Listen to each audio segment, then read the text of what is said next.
couple of his volumes that he's written from the letters that are here. So I don't really have to introduce Chris because he's basically done that already, so I think most of you know all about him, but we're very excited to have him back for our guest speaker series, and I want to thank you all for coming out tonight, even though we got that S word this morning, so hopefully we get a little reprieve for a few days. Chris will be talking about one of his books. As you can see, he's filled up our entire table here. So just one that he has written, Grant's Last Battle, story behind Grant's personal memoirs. But if you question him enough, I'm sure he'll be able to talk about other topics. And we'll be sure to get him back again so he can talk about another one of his books, because he'll have a new one out by the next time he's here. So I'm writing one right now. See? Introducing it. All right, well, Chris, take it away. Thanks, Ryan.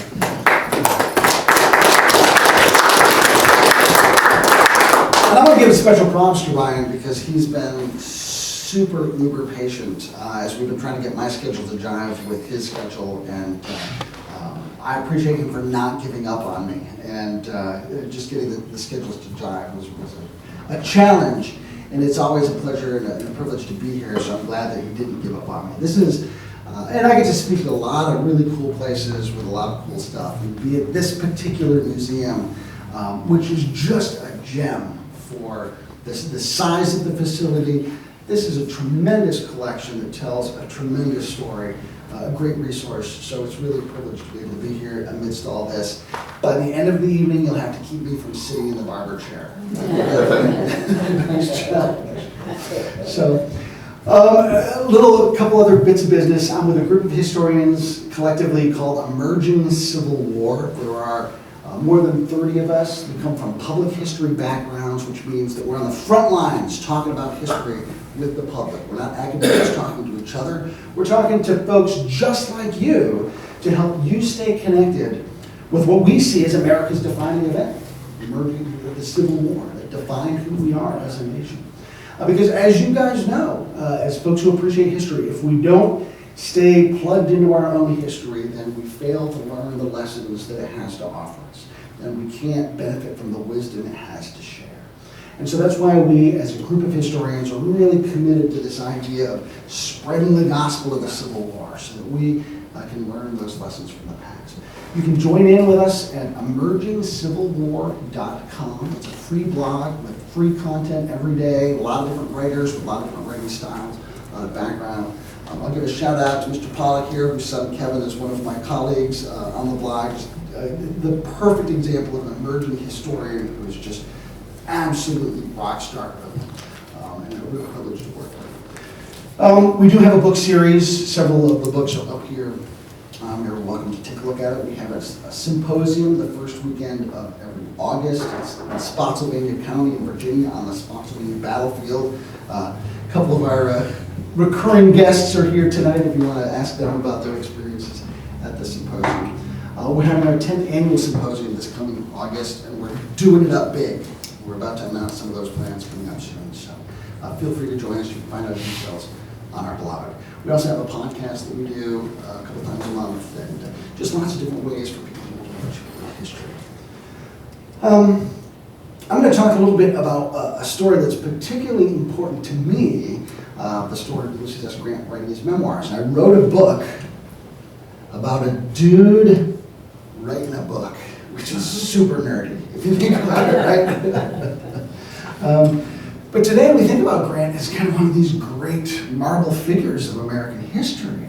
And I hope that by the end of tonight, you'll appreciate him a little bit more as a human being, as a person just like you and me in many ways. When he started out the 1864 Overland Campaign in Virginia as General-in-Chief of the Army, he had a string of victories out west, and he'd been brought to the east to try to break the stalemate during the election year. Lincoln was about to face re-election, didn't think he was going to get re-elected, hoping Grant can shake things up, promotes him to be General-in-Chief, and he hangs out with the Army of the Potomac in Virginia. And when the campaign opens, he says, there will be no turning back. And he holds true to that. It's a philosophy that he had clung to his entire life. He actually writes in his memoir that as a kid, if he was walking someplace and he missed the exit, he wouldn't stop and back up. Instead, he would go the long way around and come at it from the other direction. He didn't believe in backing up. And he holds true to that when this campaign starts. They cross the Rapidan River and they start fighting in the wilderness on May 5th, 6th, and 7th, 1864. And Grant simply goes around the Confederate Army, draws them out, and they start fighting the next day, 10 miles down the road at Spotsylvania Courthouse. And they fight there for 2 weeks, and Grant goes around again, drawing Lee out. They fight along the banks of the North Anna River. Grant goes around again. They fight at Totopotomoy Creek, at Bethesda Church, at Cold Harbor. Grant jumps the James River and goes to Petersburg, where they fight again, settling into a 9-month siege that stretches out and ends in the parlor of Wilmer McLean, Appomattox Courthouse. What starts in the wilderness inexorably leads to Appomattox because there was no turning back. That road eventually takes Grant to 2 years in the White House. And after he serves those 2 years, he does a round-the-world trip as America's ambassador of goodwill, the most famous American in the whole world. And he is honored by world leaders around the globe, given parties and banquets. And as it turns out, though, he gets about halfway around the world, and he starts to run out of money. He's not necessarily a financial genius. He's a great soldier. Does he go home? No. There'll be no turning back. So he wires back to the United States to his son Fred, who wires some money back to him. Grant and his wife Julia adjust their living accommodations so that they're living more modestly, and they continue that trip around the world until they finally land in California. Travel across the country, come back to New York City where they're finally going to settle down. Grant has the opportunity to return to the White House, to go back.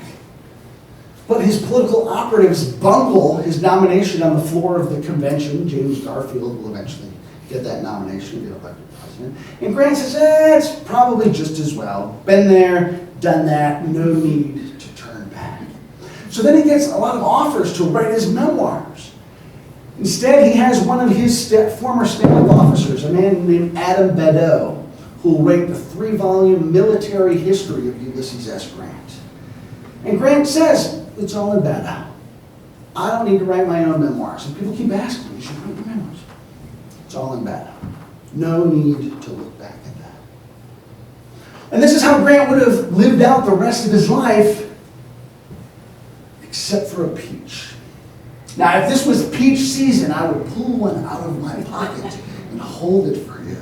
But it's not peach season.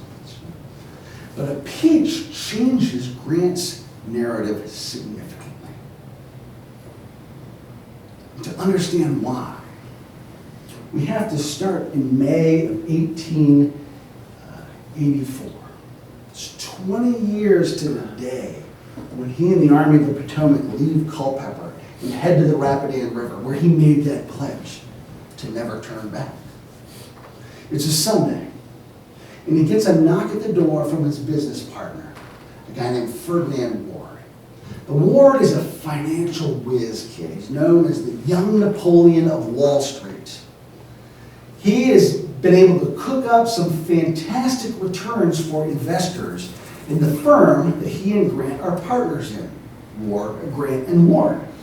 There are 4 partners in this firm, aside from the young Napoleon and aside from Grant. Grant's youngest son, Buck, is a partner, and James Fish, president of the Marine Bank. And because of the financial stability of James Fish and his great reputation for the bank, and Ferdinand Ward, his great reputation as an investor, and Grant himself, whose name is on there to lend prestige, the firm's doing fantastic. They are coming up with returns as high as 40%. Yeah, you're like, woo! So like people feel like they're losing money by not having money invested in the firm. But Ward shows up on this Sunday morning, and he comes into Grant's parlor, and he and Grant sit down. And Ward tells him, we've got got a bit of a problem. We are about $400,000 in debt right now. In what? In debt. Debt. The Marine Bank is having a cash flow problem. And Grant says, well, why is that a problem for us? Well, see, all of our money is invested through Marine Bank because of James Fish.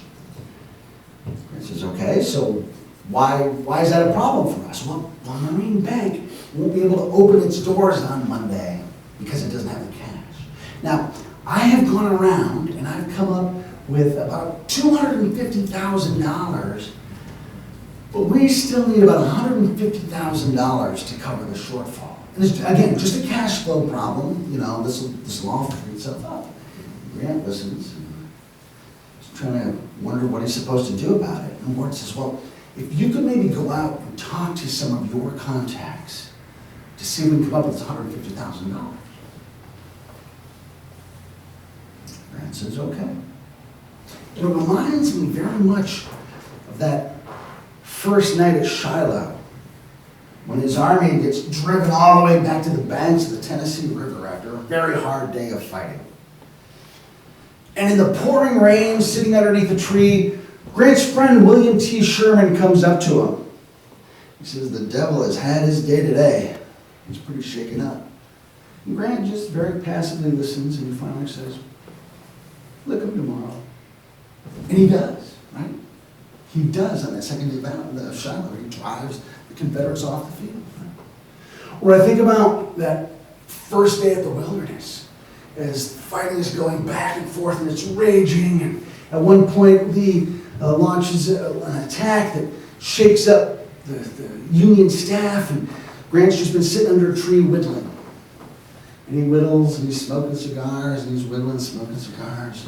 Everyone's like, the sky is falling. And finally he's like, will you stop worrying about what Robert E. Lee is going to do to us?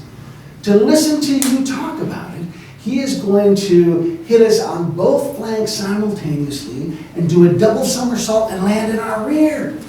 Why don't you worry about what we're going to do to him instead of what he's going to do to us? Everyone's, okay. And of course, by the end of the Wilderness, Grant's able to choose how to end that battle. And so he has this habit of listening to calamitous news very calmly, very stoically, and then responding in the affirmative. And that's what he does with war. I'll see what I can do. He grabs his top hat. If you ever go to Grant Cottage up in just north of Saratoga, that same hat is up there, made out of beaver skin, puts it on, out he goes. First place he stops is at the large mansion of his friend William Vanderbilt, the richest man in the world. He's made his fortune on railroads. And in an age of extravagant beards, Vanderbilt has one of the most extravagant. It's one of the reasons I almost used a PowerPoint for this talk, just so I can show Vanderbilt and his huge beard, which is way out here, okay?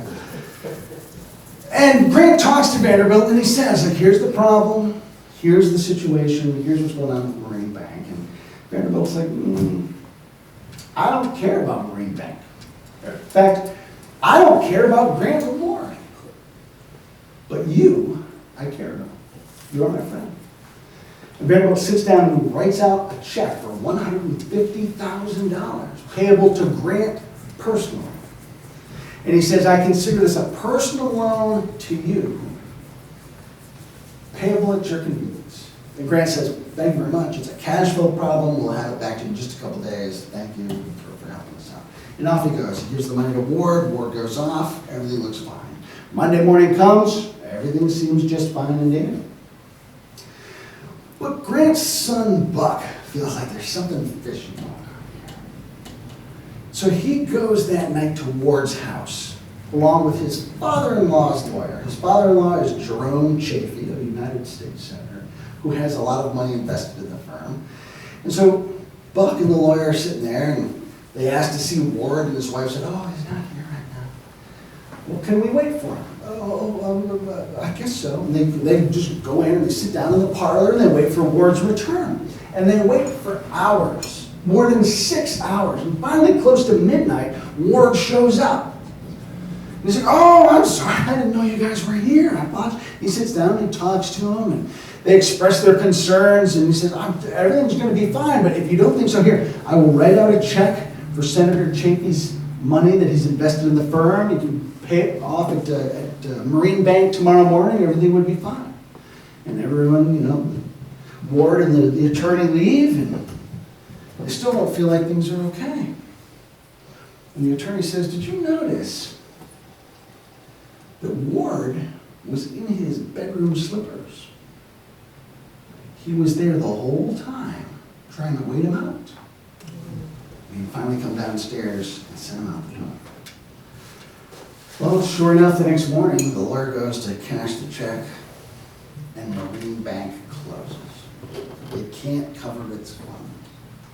Grant doesn't find out until about 11 o'clock when he goes to his office, and he sees this mob out in front of the office, and they're screaming wildly. And Buck is on the front stoop, besieged by this angry crowd. And Buck sees his dad, and he says, Marine Bank has closed its doors.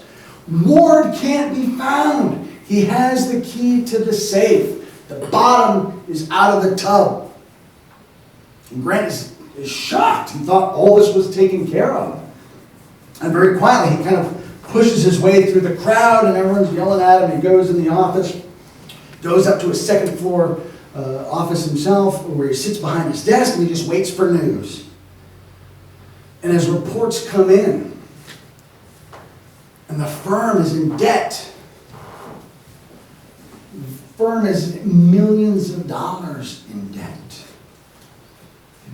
Like $30 million in debt.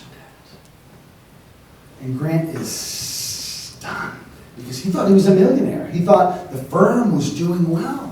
And suddenly to find out that it was all a sham, he finally says to his secretary later that day, I don't know how I will be able to trust anyone ever again. What Ward had been doing is what today we would call a Ponzi scheme. He's going to take money from you, and he's going to take money from you, and he's going to take money from you, and he'll give you some of that money back. And you're like, oh my gosh, look how quick I got returns. I'm going to invest more. And in the meantime, he's going to get some money from you. We're going to give a little back to you. Oh yeah, fantastic. And so basically robbing from Peter to pay Paul. And this house of cards builds up and builds up until it finally collapses. And Ward fesses up to him. When they finally find him, he comes into the office the next day, they put him on the spot, and he says, yes, this is what I've been doing. Totally fesses up.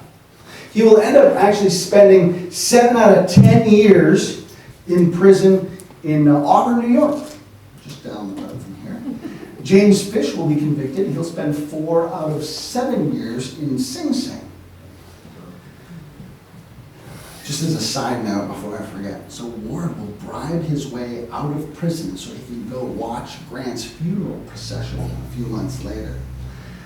Great little PS to this whole story. His great-grandson is Jeffrey Ward, who collaborated with Ken Burns on the Civil War movie. Jeff Ward is the guy who wrote all those scripts. He's got a great book about his grandfather, who was an absolute scoundrel. Tries to kidnap his own child, and it's like a whole crazy. Nobody knew that he was a sociopath because he was just so charismatic, and he was creating these 40% returns. So he fesses up. Grant is absolutely devastated. He goes home and he has to break the news to Julia. He's got $80 in his pocket, and she has $120 in the cookie jar. And that's it. Everything else was invested in the firm. All of their kids had all of their money invested in the firm. The in-laws had their money invested in the firm. At one point, Ferdinand Ward had come to the Grant house, and he saw on the mantelpiece of the fireplace, there was a jar that had silver dollars in it. And he said, well, how come you're saving those silver dollars? He said, oh, they're nice keepsake, Julia said. And he talked her into investing the silver dollars in the firm. And now they find themselves completely destitute. And of course, with the bank closing, Grant and Ward folding, this becomes national news. There's a stock market crash, Wall Street crash that results from all of this. And it's really hard on Grant, who's a proud man, to suddenly have the headlines saying that Grant is crooked. He's been fleecing investors.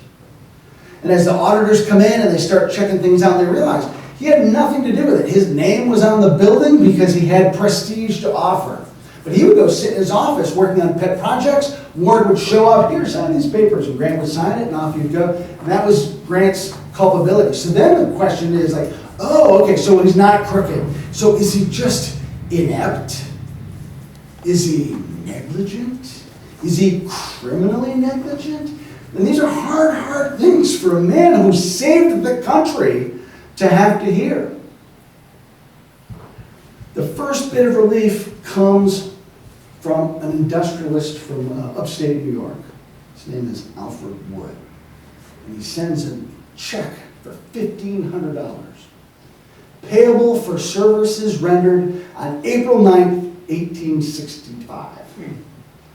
In other words, you got the Confederates to surrender at Appomattox on this date. Here's my share of what's due. Grant sends a note back thanking him. You know, this came to me at a point in my life that I absolutely needed it. I will absolutely repay this because, you know, it's a loan. And Wood responds by sending another $500. Grant will repay that money. Eventually, when he will get some royalties from some writing he does, the first thing he does is he sends off a $500 check to Alfred Wood, and then he'll send off another $1,500. And Wood's like, I can't take $2,000 from the president, you know, and then he'll donate that money to charity. Okay?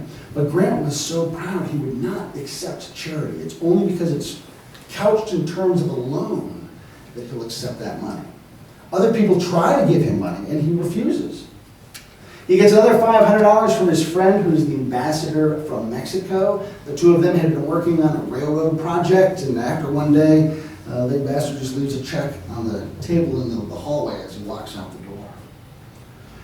That's the money that allows Grant to kind of stay solvent. And then his army comes to his rescue, and he starts getting donations from all of these veterans organizations and towns. Ithaca, New York holds a subscription drive, and the country rallies to help pull Grant out of this dire financial strait. He's deeply embarrassed by it, but his men still love him, and they rally to his support to get him through this. He finds that in a very visceral way at the end of May, where he has been asked to be co-marshal of the Memorial Day Parade at Brooklyn. The other co-marshal is the General-in-Chief of the Army, one of Grant's proteges, Phil Sheridan, a man I loathe and don't mind telling you about. And Grant's like, nobody's going to want to come, and you know, I'm embarrassed, and Sheridan's like, yeah, come on, this will be great, this will be great, this will be great. And Grant is surprised, like hundreds of thousands of people come to this parade, and they cheer wildly as Grant goes down the avenue. You know, nobody's scoffing at him, nobody's throwing eggs or tomatoes or rotten fruit. People are cheering wildly for this man, realizing that he's a victim of circumstances. He saved the country. They still love him. He's beloved. Later in the summer, he'll be asked to attend the Grand Army of the Republic Convention, where they've nominated him to be president. Now, he was not part of the organization prior to that. And they want him to be the new president of the GAR because they love him so much. And instead of the traditional 3 cheers for Grant, they give him 3 sets of 3 cheers. That is so thunderous, one newspaper reporter says that you could hear it way down the block, shaking and rattling the windows of the buildings. Such is the love that they still have for this man. But what moves Grant the most is an episode that happens in mid-June. And he's asked to attend a reunion of the United States Christian Commission. They're meeting along the Jersey Shore, just down from Grant's summer home. And he gets up and he stands in front of them, and there's 10,000 of them in a giant tent. And they begin to cheer wildly for him. And as he begins to address them, his voice cracks. And he breaks down in tears. And he says later that if they, the angels of the battlefield, could find it in their hearts to forgive me, maybe I was worth forgiveness after all. And the country rallies to this man in this time of deep, deep sorrow. His family has to move out of their home in downtown New York on East 66th Street because, as they find out, they don't own their home. The attorney who'd handled the deal was Ferdinand Ward, who took just enough money so they could take possession of the house, and he swindled them out of the rest. They began to sell off other properties that they had, including Julia's childhood home, Whitehaven, out at St. Louis. You can visit it today. It's the Ulysses S. Grant National Historic Site. She weeps when she has to sign the bill of sale for that house. They try to sell their house on Long Branch, New Jersey, and can't find anything at market value. And so they end up all moving into that house as they try to figure out what they're going to do with their property situation. The kids move in with them, and Julia writes in true grandparent fashion, which I can really appreciate now. She says if there was one silver lining to this whole calamity, is that she got to be surrounded by her grandchildren. But these are dark times for Grant. About this time, there's an editor who works for the Century magazine by the name of Robert Underwood Johnson. And Johnson and his colleagues had come up with this idea where they would get the prominent survivors of the late war to write their firsthand experiences about their time during the war. It's a series that we know today as Battles and Leaders. Well, of course, if we're going to have the prominent survivors of the war write, the most prominent survivor at that point was Ulysses S. Grant. Of course, Lincoln had been assassinated. Lee had died by that point. They had to have Grant in order for this to work. And they had reached out to Grant in January of '84, and he had said, no thank you, it's all in bad out. I don't need to go back. But once news breaks of this financial calamity, Johnson's like, maybe we should ask him again. And so they send a letter to Grant, and he says, yes, I'd be glad to talk to someone. And so Johnson travels to New Jersey and meets with Grant to talk about this idea. And Johnson writes this wonderful account of meeting Grant the first time. And he said that there was a pall of sadness over the house, and that Grant had a pall over him like a wounded lion. It seemed like he was a wounded lion. But Grant was very forthcoming about what had happened in the situation, the financial calamity. Johnson was a little surprised because Grant had a reputation for being the silent man. But he found that Grant was positively loquacious as they spoke. And as they talked, they came up with a plan where Grant would write about 4 episodes during the war, and Century magazine would pay him $500 for each article. And Grant would write about Shiloh, he would write about Vicksburg, he would write about the wilderness, and he would write about Appomattox. Johnson's thrilled. He got the guy he needed to get. So he goes back to the office and he's telling his colleagues, and no sooner does he sort of tell everyone what's going on, he gets a note from Grant. He says, let's swap out Appomattox for Chattanooga. Now, I'm sure there's some of you guys see, like, oh, Chattanooga. And there are a lot of people that did. Like, really? And Johnson's colleagues were like, what do you mean? Like, everyone wants to know about Appomattox. If there's one thing we want Grant to write about, it's Appomattox. And Johnson's like, listen, we'll just let him write what he wants to write, and we're going to be glad for what he gives us. Now, and we could spend another hour talking about Grant's decision to swap out Appomattox for Chattanooga. But if you leave tonight wondering about anything, consider Grant thought Chattanooga was more important in his career than Appomattox. How does that help you reconsider Chattanooga? I'll let you guys think about that tonight. So Grant starts writing, and he gets Shiloh done pretty quickly. It takes him about a week. He sends it off to Johnson, and Johnson gets it, and he is horrified. It is so bad that he describes it as the second disaster of Shiloh. It's boring, it's dry, it reads like an official report. I want to read this. Oh my gosh, and Johnson's like, oh, you know, what a terrible first impression for this whole series. So he decides to go back up to Long Branch, July 2nd, 1884. Talks with Grant. And again, he doesn't like get the paper out and say, hey, here's what we need to do. Instead, what he does is he basically sits down with Grant on the porch. He says, tell me about Shiloh. I read your article, really, really good stuff. Tell me about what happened there. And Grant starts talking to him and gets animated and he starts thinking of this, that, and Johnson says, that is what I want to see in this article.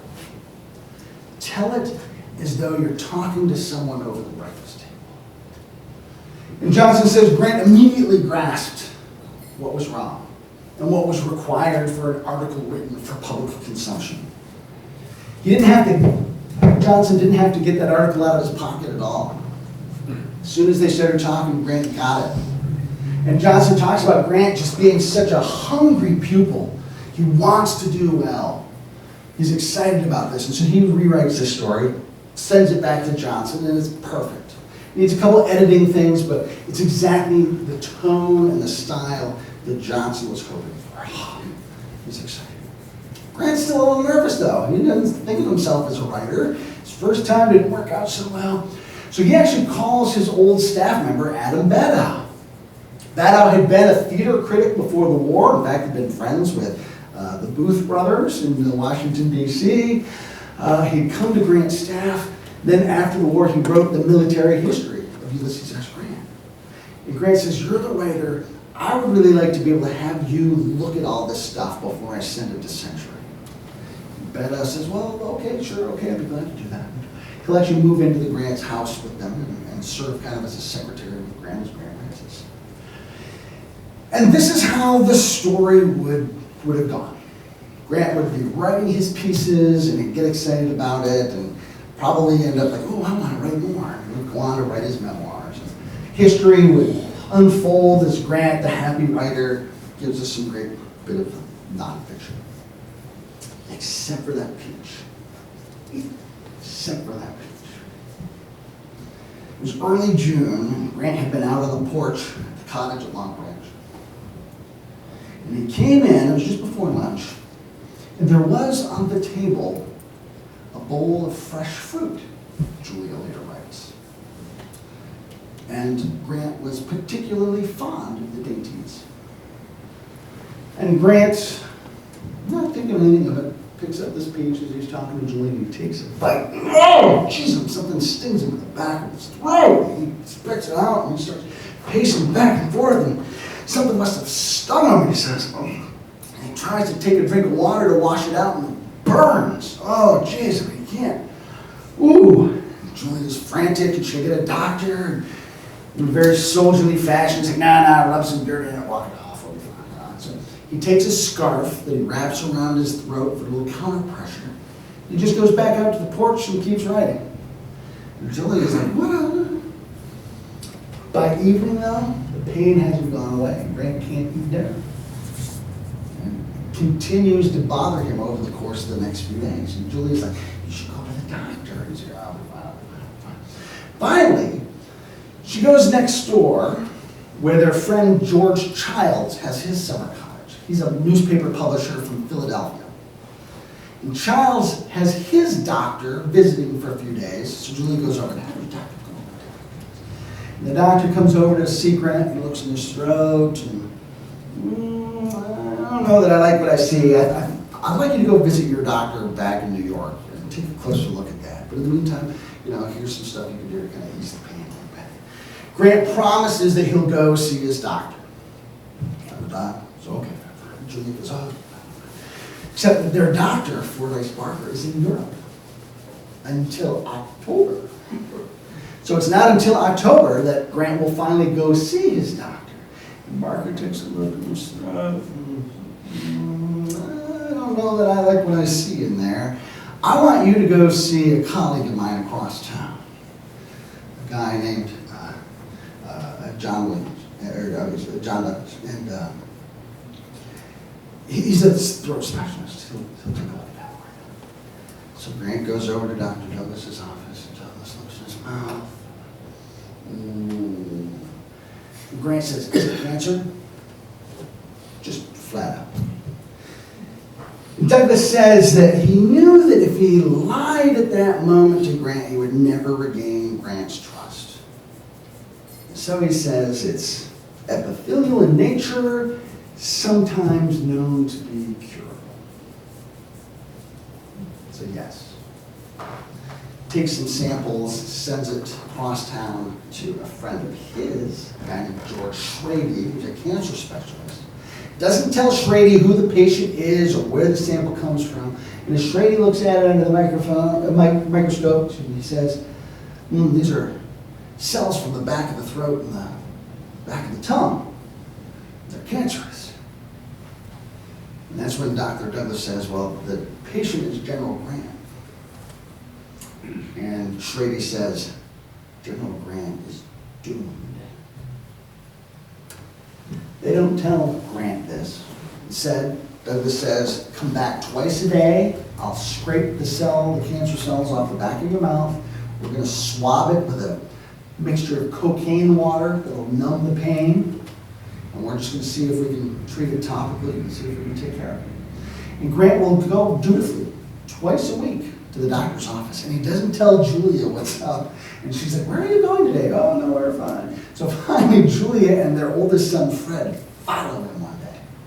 And he takes the streetcar instead of hiring a cab because they don't have a lot of money. And he's trying to save money by using public transit. And they follow him to the doctors. And Julia said, what is going on here? And she loses it, you know.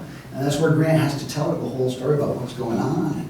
And she says, imagine how thunderstruck we were to think that this great man who had done so much for us might be taken from us. Her memoirs are just extraordinary to read. And she's just devastated by what's going on. And Grant continues this treatment. The doctors say, probably ought to give up those cigars you've been smoking. He's been smoking up to 20 cigars a day. Something that started, he preferred chewing tobacco. As the story goes, at the Battle of Fort Donelson, as he was coming in to kind of lead a federal counterattack, a sketch artist for Harper's Weekly sketched him holding a cigar in his hand. And so he'd win the battle, and admirers from around the country just send him cigars. The dude is swimming in cigars for the rest of the war. So he switches to cigar smoking because he's gotten nervous. He gives cigars to everybody. Christmas time, they're in the kids' stockings. I mean, he's got cigars everywhere, right? So at the Wilderness, they see him smoking 20 cigars on the first day of the battle because it's just a nervous habit as he goes. When he had his office at Grant Ward, one of the things Ward would do every morning is he would lay out 20 cigars on Grant's desk. So when Grant came in, he'd just smoke his way down the desk. Okay. I mean, he probably has to give up those cigars, right? So Grant's now dealing with this massive health issue. He's trying to write these articles for Century Magazine. He knows that the medical situation doesn't look good. And he begins to go through the stages of grief, and he has denial, he gets through anger, he gets to depression. By the time Christmas arrives, he's got writer's block that prevents him from getting anything done. He feels the pressure of the deadline, he feels the pain in his throat, he's struggling with his own mortality. His kids will come tumbling into his office, or his grandkids will come tumbling into the office and climbing all over Grandpa. And Julie would, no, leave Grandpa alone. And he's like, no, let him come in, please. It's the only thing that's keeping me going right now. Please let the kids come in. Just before Christmas, he gets a visit from his old friend, William T-shirt. And the two had been kind of known apart by this point. But that bond between them, that friendship is still thick. And Sherman had heard that Grant maybe wasn't feeling well, and he stops by to see him, spends a couple of days there. Julia's like, I just don't know what to do. He doesn't say anything anymore, he doesn't talk. And Sherman says, Mrs. Grant, I understand what's going on, but let's remember, your husband didn't say a whole lot to begin with. and it really is like a little splash of cold water for him. She's like, oh my gosh, that's right. That's right. Okay. And then that helps her kind of get a grip on what's going on. And Grant will actually begin to swing upwards after this visit. Now, can we give Uncle Billy the credit for that? I don't know. But there's certainly a turning point that happens for both Grant and Julia after this visit. They're able to move back into their townhouse in New York. They get things squared away and enough so that they can take possession of their house again. And then someone shows up who's got an idea to help them sort of pay off that mystery mortgage. Some of the things I love about the story is you have all these little guest stars that show up that are super colorful. And here we get to see P.T. Barnum parachute into the story, like the greatest showman on earth. But what he wants to do is he goes to see Grant. He says, you went on a round-the-world trip and you just had this collection of stuff. Like everyone gave you stuff. You have the world's greatest collection of tchotchkes. Let's take them on a national tour. We'll charge people $1 a ticket. They'll pay to come see your stuff. You'll earn money, and that will then go to pay off this debt. And Grant loves the idea, except that because all the stuff was in the house, the title on the house hasn't been fully cleared, he doesn't know that he has authority to let the stuff go from a legal point of view. And so he thanks Barnum for the idea, which he thinks is a great idea, but ultimately Barnum will go away disappointed. He'll finally solve all this through a negotiation with Vanderbilt, who has tried to forgive the $150,000 loan. And Grant, being the proud man that he is, has taken Vanderbilt to court to enforce repayment of the loan. Like he's making the court make Vanderbilt accept repayment. And Vanderbilt's like, and then the press gets word of it, and they think that like Vanderbilt is putting the screws to Grant and taking advantage of it. So like Vanderbilt gets all this bad press out of it. Well, they finally sort of figure out like, well, what if we sell the collection to Vanderbilt, and it is assessed or appraised at, coincidentally, $150,000. How nice right? So they give the collection to Vanderbilt, which squares up the loan and the lease on the house, and Vanderbilt immediately turns over that collection to the Library of Congress, which you can then go down and see today. And Grant feels gratified by this because he says that's exactly how he would have disposed of the collection were it up to him. And so that finally clears the loan, even though Vanderbilt is vilified in the press because of all of that. So Grant keeps writing these articles, and he's discovered he's enjoying it. He's discovered what we writers call the pride of authorship. You know what that's like, David. You're excited by what you're doing, and you're proud of what you're creating. And he decides that he probably has more to say than just these 4 articles, but he doesn't think the article format is quite right. So he is going to write a book after all. And so he talks to the Century magazine about doing this book, and they're going to publish it for him and give him royalties. And as the editors of the Century are bragging about this great publishing deal they're about to make, they're at a bar one night talking about this, and who else happens to be at the bar but yet another one of these incredibly colorful characters who comes into this story, who ironically is best known not as a colorful character, but someone who wears all white with big shock of white hair and a big white bushy mustache from down the road in Elmira, Mark Twain. And he also is a publisher, and he's friends with Grant. And he's like, oh, Grant wants to write a book, does he? So he's going to go to Grant and see if he can get the rights to publish the book instead of Century. But when he shows up at Grant's house the next day, Grant is actually sitting at his desk with a contract in front of him. And Grant sees Twain come in and says, oh, very good. Sit down over there until I'm finished here and we'll talk. And Twain said he could feel the opportunity slipping between his fingers. Now these 2 men had first met when Grant was president, and Twain had worked as the secretary to one of the senators from Nevada. And the senator's like, when are you president? They go to the White House, and Grant's sitting there behind his desk, looking, Twain says, like a man who has not smiled in 7 years and was not scheduled to smile for another 7. And Twain had just published his famous short story about the jumping frog, so he was sort of like this young literary phenomenon. And he comes into the White House and Grant stands up and they shake their hands and do their thing. Twain said, Mr. President,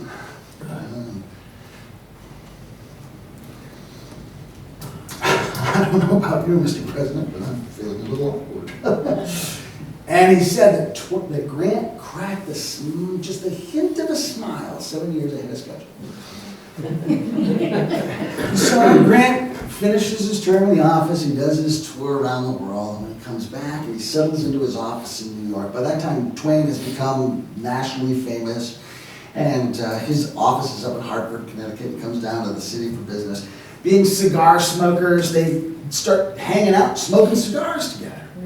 And one day, Twain brings with him his friend William Dean Howells, who, if you study the history of American literature, is like one of the great literary editors of all time, and one of the great writers of American realism. Well, he was our editor of Harper's Magazine at that point. And like everybody in America, there's some sort of political patronage at stake. Howells' dad was postmaster back at some little hometown and had lost his job in the switch of administration. So Twain brings Howells to Grant to petition for this patronage job back, and Grant will see what he can do with President Hayes, blah, blah, blah, blah. Well, they get talking, and they're having such a good time. Grant invites them to stay for lunch. They have baked beans and ham. Real camp food, Twain describes that. And as they're talking, Twain's like, you ought to write your memoir sometime, that'd be fantastic. Everybody read that book. And Grant says, no need to go back. It's all in bad out. Well, all right, well, you want to write your book sometime. I know someone who can help you out. So, as Twain is sitting in Grant's office at that time, Grant's sitting at his desk looking at that contract. Twain said, well, why don't you read that to me? I know a little something about publishing. Maybe I could offer you some tips or suggestions. So Grant thinks it's a good idea, and they're reading the contract out loud. They get to the part where they get to the royalties. Century's going to pay Grant 10% on a copy of each book, which is pretty standard even today. But Twain says, no, scratch it out. Scratch it out and put in 75%. 75%. In fact, put down 80% of the gross. Grant's like, no publisher is going to give me 80% of the gross. Twain's like, well, I know one that will. So they start talking, and Twain throws his ring into the hat. Throws his hat into the ring, excuse me, because he wants his publishing company to do this book. And he says that every American will be morally obligated to read this book. Everyone, this is a cash cow. Like this is a no-lose situation. And they start talking, and Grant finally is just like, listen, Century Magazine came to me first with this idea. And Twain says, well, if it's a matter of who came to you first, remember that lunch we had with Dean Howells? Grant sets his pen down. Keep talking. They start talking. Grant's son Fred is there, and he's like, yeah, this sounds like a pretty good idea. Why do you think about it overnight? So then Twain comes back the next day, and they keep talking about it. And eventually Grant will decide to give the book to Twain's company instead of the Century Magazine. And Twain will go to great lengths to protect Grant and his family. For instance, they put the copyright in Julia's name instead of Grant's, so that if anybody who's lost money in the Grant Ward swindle, if they sue, Julia's protected. The rights belong to her, not to Grant. He'll do all sorts of things to protect Grant and his family. And Grant, for his part, he's worried that Twain's going to lose money. He doesn't want to take advantage of his friend. And Twain's like, I'm telling you, nobody's going to lose money on this one. And that will be true when the memoirs eventually come out. Twain will be able to give Julia a check for $250,000 after the first year. Okay? I mean, it sells. It's never been out of print. It sells and sells and sells and sells. Grant doesn't know this at the time, but he's just going to keep working. And then Twain will go to Century and renegotiate that $500 an article clause. So Grant will get paid $2,000 an article. And then Twain will get to use those articles as part of the book. It's a brilliant little skiing and pulls off there. Okay? And Grant keeps writing. Right? And he hits this stride and he writes 5-6 days a week. 10,000 words a day at a stretch. Twain says, it kills me to write half that much in a month. And as he reads the draft, he's impressed by its clarity of thought and clarity of writing. He describes it as a masterpiece, and he equates it to Caesar's commentaries. And there's very little editing. And Twain is so excited by this. And Grant just keeps going and keeps going, and the book starts to get bigger and bigger. It's going to turn into 2 volumes instead of 1. And then everyone starts worrying, like, will he finish in time? Because he is dying of cancer. And Grant realizes he's got to finish in time for 2 reasons. He's destitute, and here is a way that he can earn money through his own work, through his own pen, to provide for his family after he's gone. Who in this room would not try to do that? He's looking out for his family.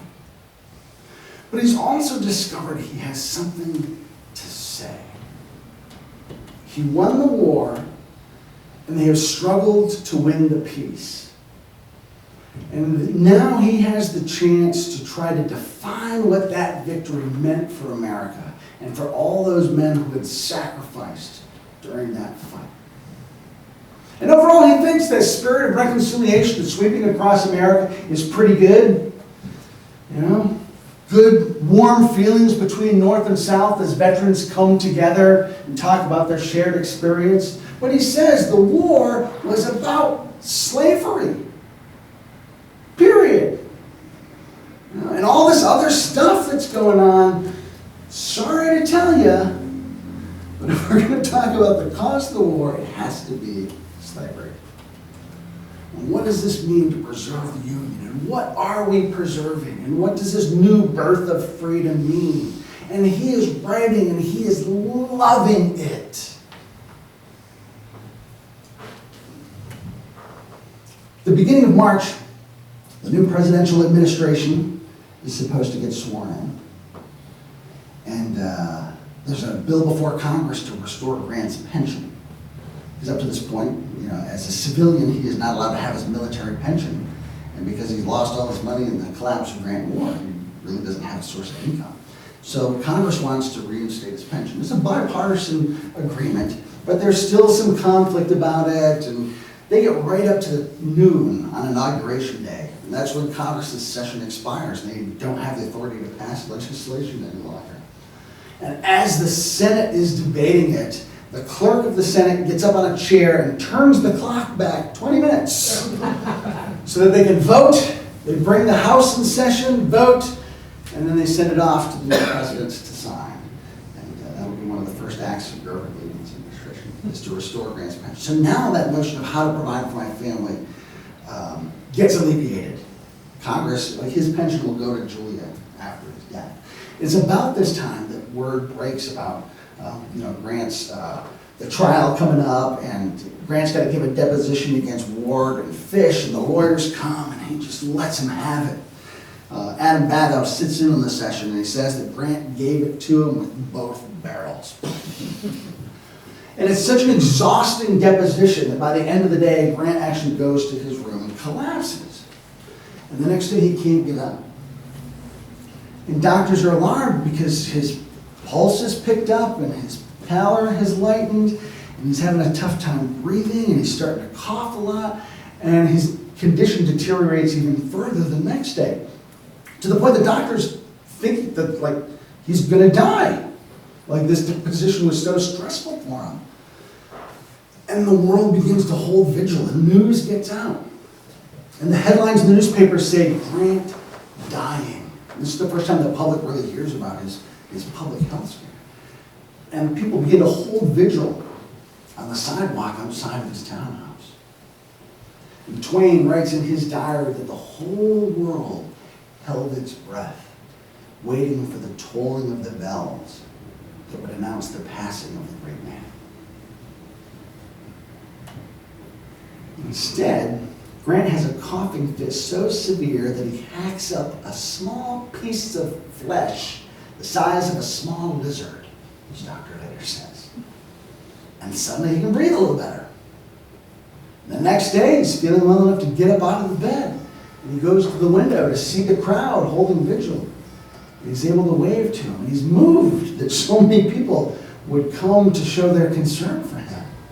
And the next day, he's well enough that he can go out for a carriage ride to get some fresh air.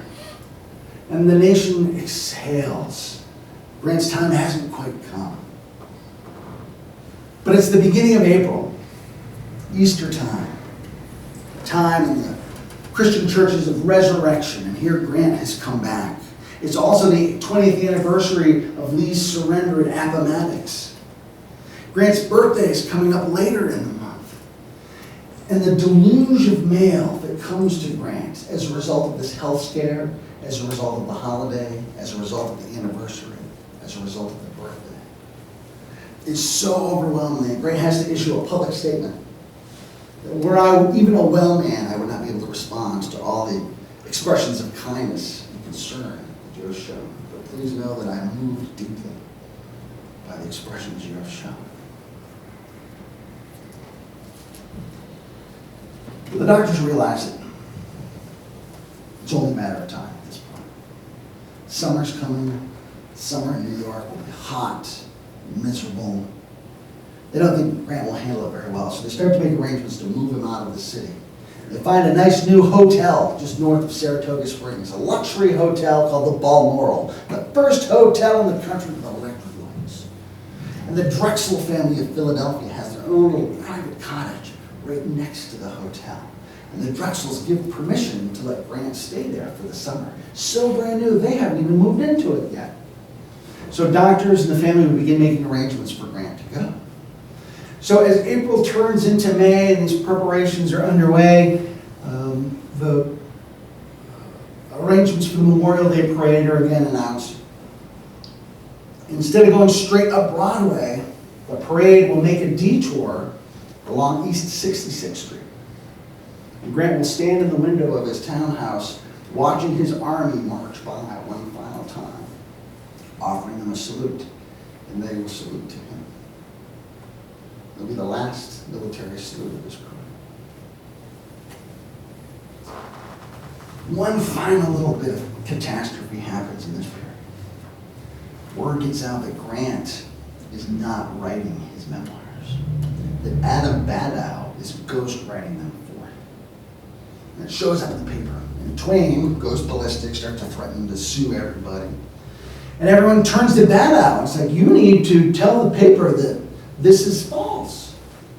But instead, Badow comes into Grant's study that afternoon, hands him a piece of paper, bows, and he turns and leaves. And Grant opens up the note, and Badow says, if you pay me an additional $10,000, I'll tell everyone that you're writing your own book.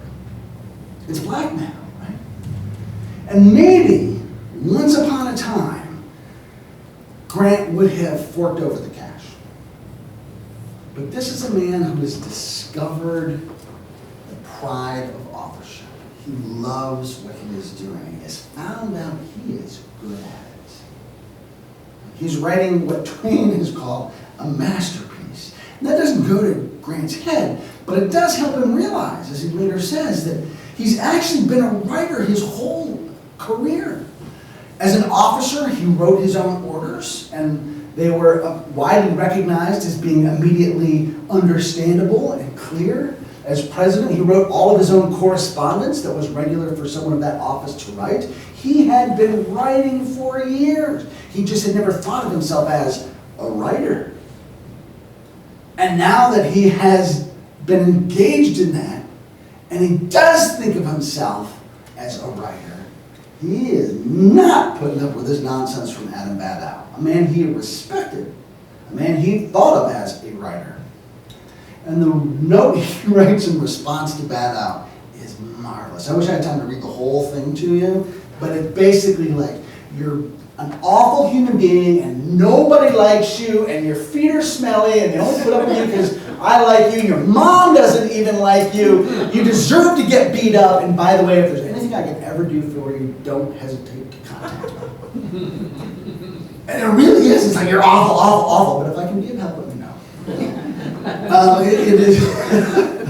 and apparently he's got more to say, because then he sends a second note along the same sort of veins. And fires Badow and sends him packing.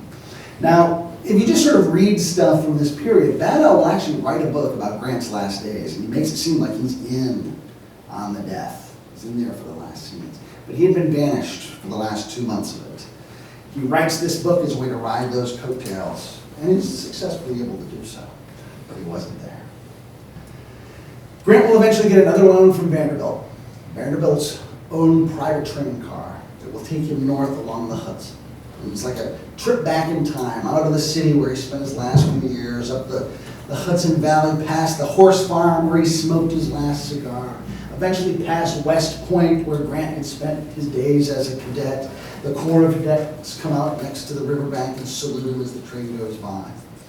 It is a hot, miserable trip. Temperatures get up to about 100 degrees, so they have to have the windows down in the train. But of course that means that the smoke and soot and ashes come blowing in, so Grant's got to sit with his back toward the engine so that doesn't blow into his face as they try to get some sort of air circulation going through. And it's such an exhausting trip. By the time they get to Saratoga and they have to put him onto the train that takes him to the top of Mount McGregor, he's exhausted. They have to help him from one train to the next. And they go up and up and up, and he tries to walk from the train into that cottage, and he starts to collapse midway through. But there are two policemen who are escorting him, both of them former veterans, and they catch him. And they're able to get him up the stairs and in the door. Grant gives a feeble wave and goes inside, and nobody sees him for 3 days. So exhausted is he by this trip. But when he does come out, a little side door, there's a little wicker chair they have set up for him, and he sits there, and he begins to write. And he will pick up work on his book. And he'll continue forward on volume 2. Twain will send him page proofs from volume 1, which then Grant will stop, and he'll start correcting page proofs. And Twain's like, finish the book, don't die before you finish the book, we can do the page proofs later. But Grant is so meticulous about his fact-checking, making sure that he has everything down. He's excited by this story, he's excited, he wants to tell it well.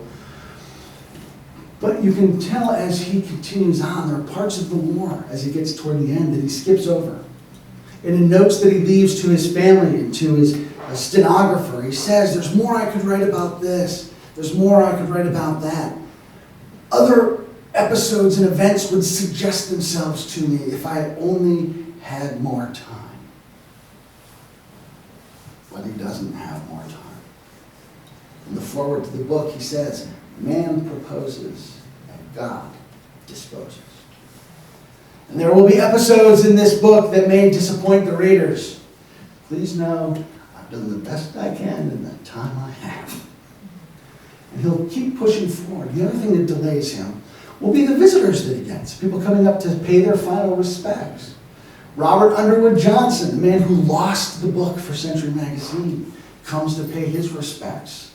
It was a very gracious meeting. Johnson says that working with Grant will be one of the greatest privileges of his entire professional career, which is storied and magnificent.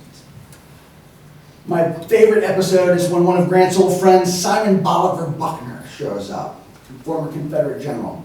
The two of them had been friends in the pre-war army, and when Grant was asked to leave the army, and he has to travel all the way down past the tip of South America to New York and then take the train back to Illinois. When he gets to New York, he runs out of money, and he runs into his friend Buckner, who lends him enough money to get all the rest of the way home. And that's a kindness Grant never forgot. So fast forward to the Civil War, when Grant wins the Battle of Fort Donelson, the Confederate general who has to surrender that fort is Simon Bolivar Buckner. And after the surrender's over, Grant pulls his buddy aside and says, do you have enough money to get home? You okay? Is there anything I can do for you? Repaying that kindness that Buckner had earlier shown. Well, Buckner's on his second honeymoon, when Grant's at Mount McGregor. He's an old grizzled war horse at this time. His wife is considerably younger than he is, and they have vacationed at Niagara Falls for their honeymoon. And they go over to Saratoga to pay their respects to Grant before they head back south. And one of the remarkable things about this period is because Grant is losing and has lost his voice, most of what he says he has to write down in pencil on scraps of paper. His family calls it pencil talk. And so we as historians are excited because the last 6 weeks of Grant's life are in his own handwriting, scribbled in paper. And so we get a great glimpse into this conversation with Buckner. And when Buckner shows up, and Grant's like, "Oh my gosh, you look like a grizzled old fossil, for God's sakes, but your wife is lovely," you know? And then these guys start just busting each other's chops. And you can see it in what Grant writes and gives to Buckner. And it's this great moment of reconciliation. Puck Magazine has a wonderful illustration of it. But you can see two old dear friends who have a long, complicated friendship. And it's just a warm, warm moment here in these dark days for Grant. The other thing that we can see is through this period, he's suffering tremendously. And he's also suffering from addiction during this time because of the cocaine swabs in the back of his mouth. He's caught onto that narcotic, and it starts to cloud his mind. And he talks about, like, I need to kick this because it's making me foggy. I can feel it just making me hungry, and I want more, and I can't do that. And so then he'll give it up for a couple days, and then he'll be like, "Oh my God, I'm in so much pain. I gotta have it. I can't even think. I'm in so much pain." And this tension between the addiction and the cancer. It's a remarkable exchange. Finally, in the morning of July 20th, 1885, he sets his pencil down, and he's done. 1,235 pages, 291,000 words in 2 volumes. To celebrate, everyone decides we're going to go down to this overlook that looks across the Hudson Valley. It's a beautiful view. It's well worth the trip to Mount McGregor just to stand in that spot.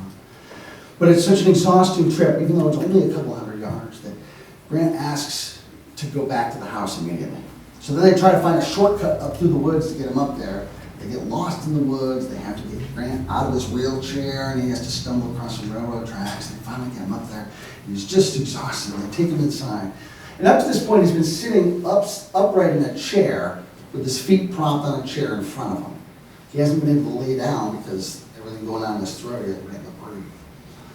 But here he has to lay down, so they put him in this bed.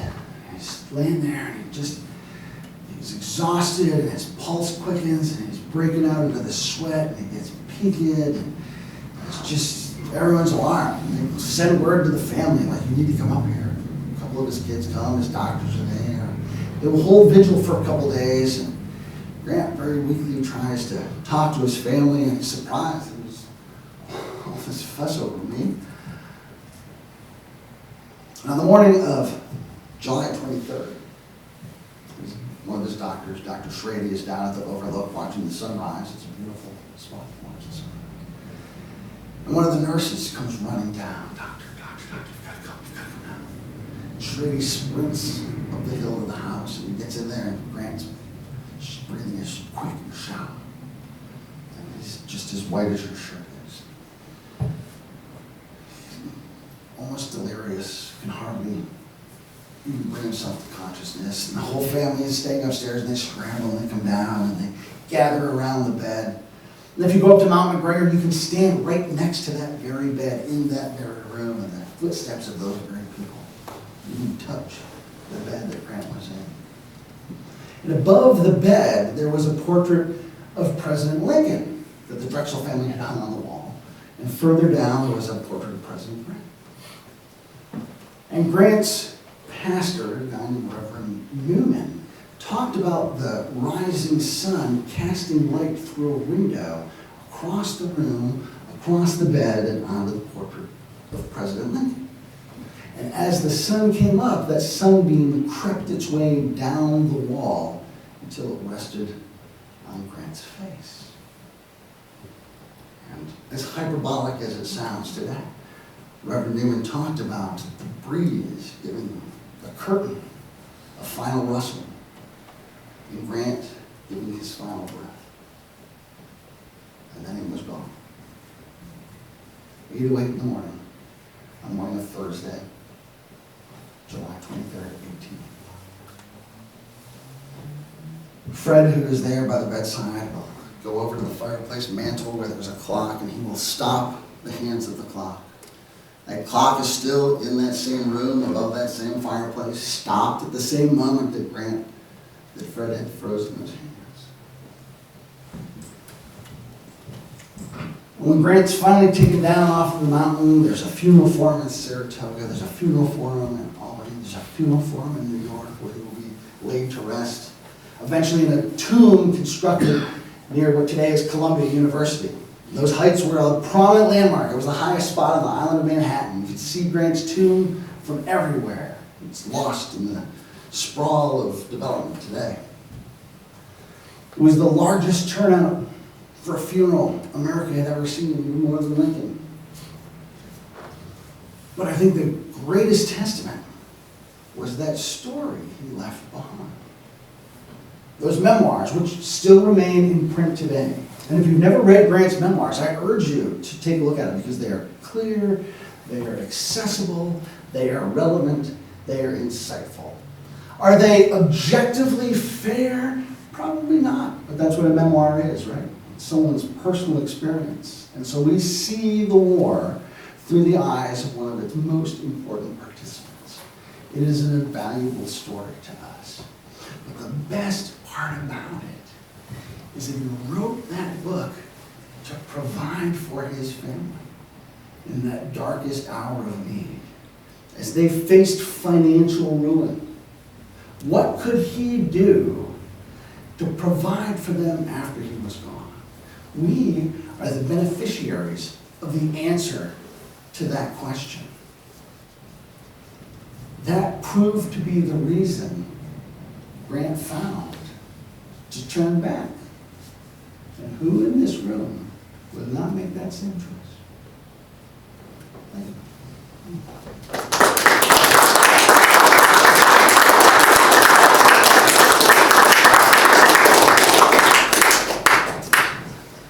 Do we have time for questions, Ryan? Yep. A couple of minor questions, but then an observation. Sure. My hearing is bad. The names of his partner were Fish or Fisk? Fish. James Fish and Ferdinand Ward. Ferdinand. Ward, W-A-R-D. Secondly, the observation is the incredible success of the memoirs in terms of sales. Those numbers were incredible, and they did provide that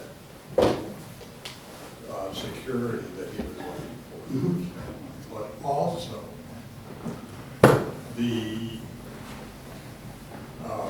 originator of the idea for the original series in Century magazine used Grant's 4 articles that were so successful in terms of circulation in the magazine. He invited, and other generals participated, and created a series in Century magazine that was wildly successful in terms of circulation. Yes. Yes. The numbers were staggering.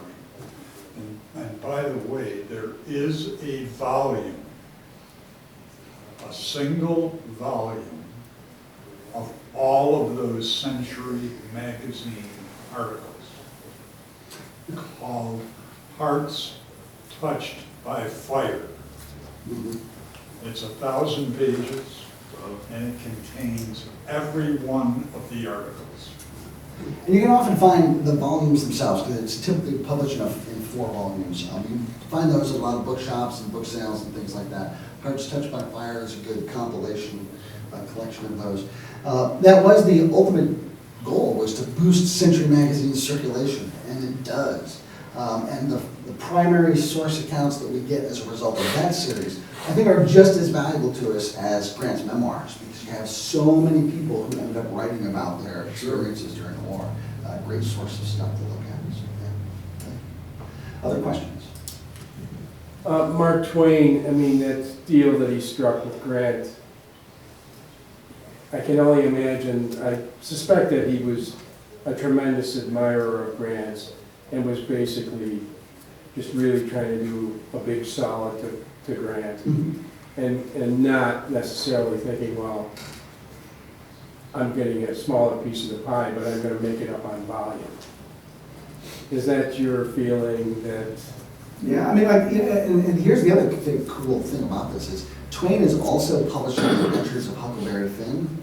So we've got arguably the greatest work of American fiction coming out simultaneously with arguably the greatest work of American nonfiction at the same time through the same publishing house because of Twain's efforts. Certainly Twain is thinking about this from a financial point of view.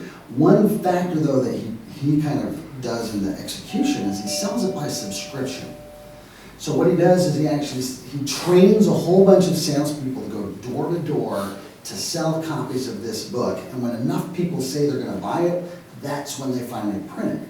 So he already knows going into it that he's not going to lose money because they're not even going to print it until enough people have committed. So that's another way that Twain hedges his bets from a financial point of view. Turns out they reach that subscription goal pretty quickly, and then everything else just becomes gravy on top of that. Yeah.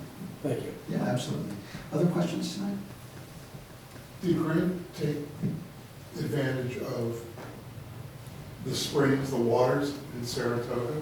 He did not. By that point, it was just get him up onto the hill. Then he was too exhausted to come down. They had thought that might be a possibility. They weren't sure how much time he had left.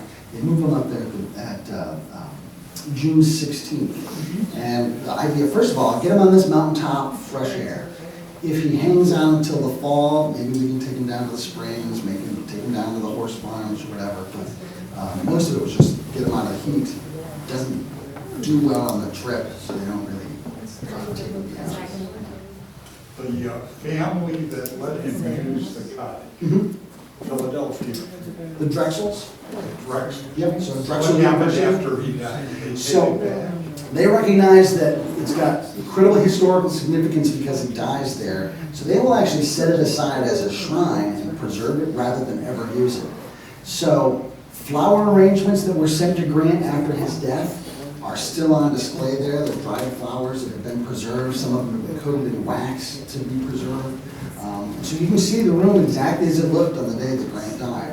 And it sets aside, the Park Service chooses to not take it, so the state takes it as a state historic site. And there's only just, I think 3 years ago, it became a national historic site. But it's still administered by the state of New York, run by a fantastic Friends group called the Friends of Grant College. So in your humble opinion, it is really worthwhile. Oh yes, it's a wonderful, wonderful spot. Yeah, well worth the visit. Well, thank you for your time tonight. It's a privilege to be here. If anybody has any questions, feel free to come and see me. Come help me spoil my granddaughter if you'd like. And otherwise, have a safe trip home and happy belated holiday to you. Thank you.